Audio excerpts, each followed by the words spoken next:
2015 world cup நம்ம ஜெயிக்கல. அதை வேற ஞாபகப்படுத்தாங்க, மனசெல்லாம் புண்ணா இருக்கு தம்பி. எங்களுக்கு தெரிஞ்சது ரெண்டே காரணம், பவுலிங் நல்லாவே இல்ல, பேட்டிங்ல சொதப்பிட்டோம். அன்னைக்கு பவுலிங் சரியில்லை, அன்னைக்கு பேட்டிங் அன்னைக்கு அதை இப்ப ட்ரைன் டிராவல் பண்ணி கொஞ்சம் மாத்தலாம்னு ஒரு ஐடியா உங்ககிட்ட கொடுக்குறோம். அதுக்கு ஒரு 3 பவுலர் 3 பேட்ஸ்மேன் நான் உங்ககிட்ட கொடுக்குறேன். ஃபர்ஸ்ட் பவுலிங் ஆமா சொல்லுங்க.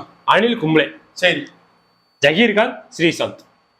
இக்கட்டான கேள்வியா இருக்கே. அது ட்ராக் சீமர் ட்ராக் தானே? Seam Australian pitch. Zaheer Khan ஒண்ணு ஓகே, அனில் கும்ளேவா ஸ்ரீசாந்தா? ஸ்ரீசாந்த் 2011 வேர்ல்டு கப்ல விக்கெட்டே எடுக்கல, இருந்தாலும் அவர் இருந்த ராசி, அதனால ஸ்ரீசாந்த். Okay super.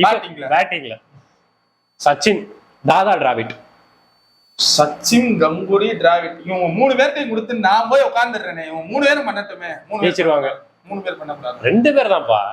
சரி ஓகே, சச்சின் வேண்டாம். ஏன்?